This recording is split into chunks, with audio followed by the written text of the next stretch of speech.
Hello guys, আজকে তোমাদের জন্য কি রেসিপি নিয়ে চলে এসেছি এটা তো তোমরা দেখেই বুঝতে পেরেছো। এটা ছিল হাঁসের ডিম। আর এটা প্রথমে আমি সিদ্ধ করে নেব। ডিমগুলো পরিমাণ মতো জল দিয়ে আমি সিদ্ধ করতে বসিয়ে দিব। আর আমি কিন্তু এর ভিতরে কিছুটা পরিমাণে লবণও দিব। ডিমটা যদি লবণ দিয়ে সিদ্ধ করি তাহলে গায়ের থেকে খোসা খুব সুন্দর করে উঠে আসবে। আর সিদ্ধ করার পরেও আমি গরম জলের ভিতরে কিছু সময় রেখে দিয়েছিলাম যাতে ভালো করে গরমটা বসে যায়। তারপরে আমি ডিমগুলো ছুলে নিয়েছি। এবার আমি ডিমের জন্য কী কী নিয়েছি তোমাদের সঙ্গে বলে দিব। ডিমটা বেছে নিয়েছিলাম, সেই ডিমটা, আর ছিল পেঁয়াজ কুচি, নতুন আলু, রসুন কুচি, আর ছিল চুই। আর এবার আমি ডিমগুলোর গা একটু কাচিয়ে নেব, তাইলে ডিমটা তেলে দেওয়ার পরে ফাটবে না আর ভিতরে মশলাও খুব ভালো করে ঢুকবে।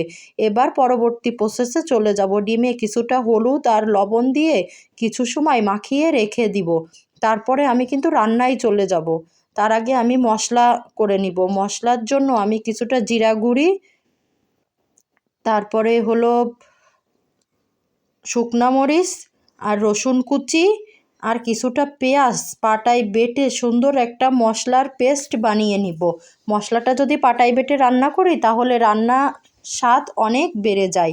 তারপরে আমি ওই মশলার ভিতরে কিছুটা লবণ আর হলুদ গুঁড়ি অ্যাড করব, আর সঙ্গে কিন্তু আমার ফ্রোজেন আদা ছিল সেটাও দিয়ে দিয়েছিলাম। এবার মশলার একটা সুন্দর টেক্সচার হয়ে গেল। এটা যদি তৈরি করে রাখি তাইলে রান্নায় দেওয়ার সময় আমার খুব সুবিধা হবে। তারপরে আমি রান্নায় চলে যাব। রান্না করার জন্য কড়াইতে কিছুটা পরিমাণে তেল গরম করে নিব। তেলটা গরম হওয়া পর্যন্ত অপেক্ষা করব। তেল যখন গরম হয়ে যাবে তখন আমি একটা একটা করে ডিম ছেড়ে দিব। ডিমগুলা ছাড়ার সময় খেয়াল রাখতে হবে, তেল ছিটকাতে পারে, এজন্য সাবধানে ছেড়ে দিব। এবার আমি ডিমগুলা ভালো করে উল্টাই পাল্টাই ভেজে নিব। ডিমগুলা ভালো করে ভাজতে হবে, তাইলে কিন্তু রান্নার ভালো স্বাদ আসবে। ডিমগুলা ভেজে নেওয়ার পরে আমি তুলে নিব একটা একটা করে। তারপরে আমি পরবর্তী প্রসেসে চলে যাব। ওই কড়াইতেই ডিম ভাজা তেলেই আমি আলুগুলা ভেজে নিব। আলুগুলো আমি একটু বড় করেই কেটেছি, এটা তো নতুন আলু, সিদ্ধ হতে বেশি সময় লাগবে না।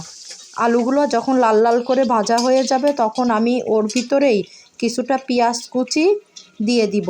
পেঁয়াজটা লাল লাল করে ভাজা হওয়া পর্যন্ত আমি অপেক্ষা করব। ডিম দেওয়ার আগে আমি পেঁয়াজটা ভালো করে ভাজা হয়ে গেলে মশলা দিয়ে দিব। আমি যে মশলার টেক্সচারটা আগে বানিয়ে রেখেছিলাম সেটা এখন দিয়ে দিব। মশলাটা দিয়ে আমরা কিছু সময় অপেক্ষা করব কষানো পর্যন্ত। মশলা থেকে যখন ভালো করে কষানো হয়ে যাবে, তেল ছাড়া হয়ে যাবে, তত সময় আমরা অপেক্ষা করব। মশলাটা যদি ভালো করে কষানো হয় তাহলে কিন্তু রান্না স্বাদ অনেক বেড়ে যায়। কয়েক ধাপে ধৈর্য ধরে মশলাটা কষাতে হবে। তারপরে মশলা কষানো হয়ে গেলে ডিম দিয়ে আরও কিছু সময় কষাতে হবে।